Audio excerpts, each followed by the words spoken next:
The wind in Red Creek didn't blow.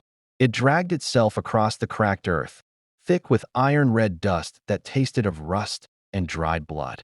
He rode in at high noon, mounted on a lean, ash-gray stallion that moved as if it had forgotten how to tire. The rider was wrapped in a canvas duster, stained so heavily with road grime it was impossible to tell its original color. Beneath the wide brim of a battered Stetson, his face was carved from dark oak, weathered, unreadable, and framed by a gray-flecked beard. He didn't check his revolvers. He didn't look for the livery stable. He simply pulled his mount to a halt in the center of the main thoroughfare, right where the shadows of the sun-bleached buildings failed to reach. The town was dead silent, but it wasn't empty. Behind grease-stained glass and cracked wooden shutters, eyes watched. In the middle of the street, tied between two heavy hitching posts, was a girl, no older than 19. Her arms were stretched taut, raw skin bleeding where coarse hemp ropes bit into her wrists. Her buckskin tunic was torn. Her breathing was shallow and ragged under the merciless sun. Yet, her jaw remained set. She stared at the dirt, refusing to give the men around her the satisfaction of a tear.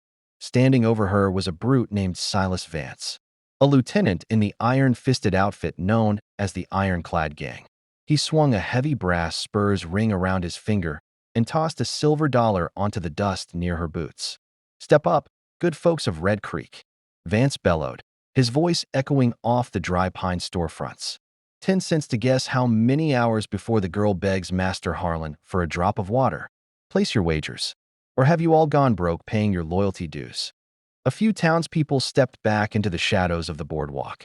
Nobody spoke. Nobody interfered.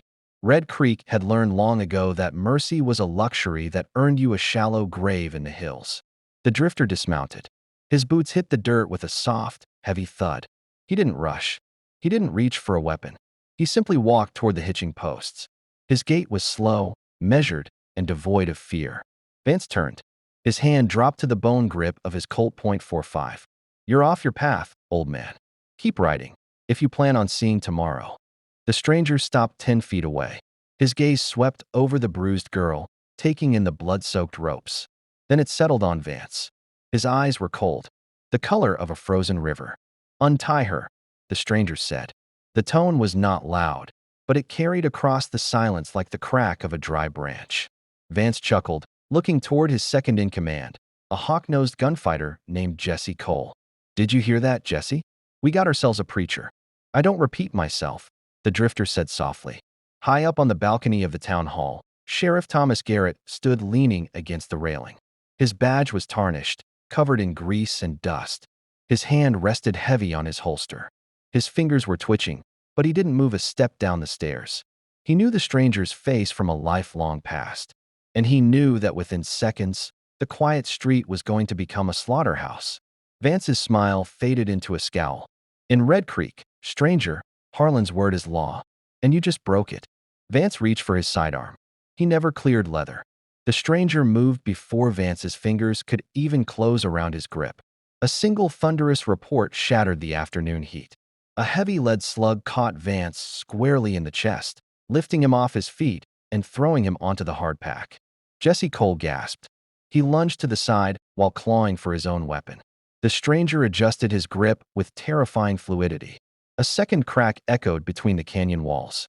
Cole froze mid-stride. A tiny black hole opened directly above his left brow. He hit the dirt like a sack of wet grain. 2 shots. 2 bodies.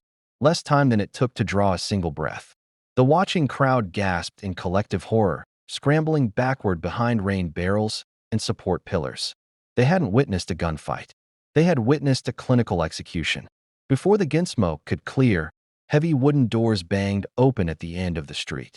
4 more men stepped down from the grand veranda of the Red Creek Hotel, rifles raised. At their head was Harlan himself, a tall, bone-thin man with slicked-back black hair and a tailored wool coat, despite the heat. Harlan stared at the 2 corpses bleeding into the dirt. Then he raised his eyes to the drifter. "You've made a terrible mistake, traveler," Harlan said, his voice smooth as silk and cold as ice. "Those were my men." "They were dogs," the stranger replied. His revolver was still held low, smoke curling gently from the barrel. Harlan smiled without warmth. He gestured to his remaining riflemen. holding up a single finger to keep them from firing. Sun goes down at 6, Harlan said, pointing a ringed finger at the dust between them. Meet me right here. Bring whatever god you pray to. Because when dusk falls, I will strip your flesh and leave you for the crows. Without waiting for an answer, Harlan turned his back and walked inside.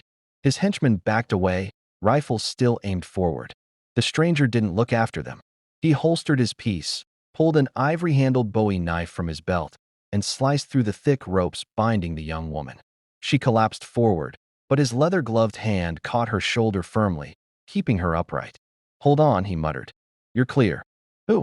Who are you? She rasped. Her lips were cracked and bleeding. Just a man passing through, he replied, steering her away from the center of town. They took refuge in the back room of the town's apothecary, a dusty shop run by a widow named Clara, who asked no questions and offered no judgment. As Clara tended to the girl's wrists with salve and clean bandages, the drifter stood by the small window, staring out at the darkening sky. The door creaked open. Sheriff Thomas Garrett stepped into the room, taking off his wide-brimmed hat. He looked older than his 40 years. His shoulders were hunched under an invisible weight. I wondered if I'd ever see you again, Jericho, the sheriff said quietly. The drifter didn't turn around. You let them hang a child in the middle of the street, Thomas. Garrett winced as if struck. He walked over to the wooden table and threw down a heavy leather ledger bound with brass rings. Look at it, Garrett demanded, his voice cracking with shame. 3 years. Every bribe, every murder, every land deed Harlan stole at gunpoint. I wrote it all down. I was waiting for the circuit court, waiting for federal marshals, waiting for someone to give me enough men to take him. And while you waited, they took your dignity. Jericho said softly, turning to face him. Where is your family, Thomas? Garrett's eyes dropped to the floorboards. Harlan took my boy 6 months ago. He works him in the silver mines up north. If I draw my gun on Harlan, my son dies before the sun sets. Jericho looked down at the ledger. He flipped open the yellowed pages filled with names of the dead. He closed it with a soft thud. You don't have to wait for the marshals anymore, Thomas, Jericho said. The court is sitting today. You can't take 6 of them alone, Jericho. Garrett warned. Harlan isn't just a killer. He's a butcher. Jericho adjusted his belt. His thumb rested gently on the hammer of his sidearm. A badge used to mean something to us, Thomas. It meant we stood between the wolves and the sheep. It's time you remembered that. By 5:30, the sky over Red Creek had turned the color of bruised plums. The wind had completely died, leaving an unnatural, suffocating heat hung over the valley. Doors were bolted shut. Curtains were drawn tight. The entire town held its breath. Jericho walked out onto the wooden boardwalk in front of the apothecary. He wore no jacket now, just his dust-stained vest, a gray flannel shirt, and 2 low-slung holsters tied firmly to his thighs. Opposite him, down the long stretch of dirt road, Harlan and his 5 remaining gunmen stepped out into the open. They formed a slow, wide crescent across the street, cutting off any avenue of escape. From the shade of the town hall, Sheriff Garrett stepped down into the street. His badge gleamed faintly in the dying sunlight. He didn't say a word, but he drew his heavy Colt single-action revolver and stood 10 paces to Jericho's left. Harlan chuckled, adjusting his gloves. Look at this, boys. The coward found his spine. Too bad it won't save his boy. My boy is already dead if I let you live, Harlan, Garrett said. His voice was surprisingly firm. This ends now. Then let it be fast, Harlan hissed. The world contracted into a single heartbeat. A gunman on Harlan's far left moved first. His hand flew to his hip. Jericho's draw was a stroke of lightning. A deafening roar shattered the dusk. The gunman was thrown backward into a horse trough. Simultaneously, Garrett fired, hitting another outlaw in the shoulder and knocking him off balance. Gunfire erupted from both sides. Brilliant flashes of orange light tore through the darkening street. Wood splinters flew off the boardwalks. Glass shattered from second-story windows. Jericho moved forward into the lead storm, not flinching, not wavering.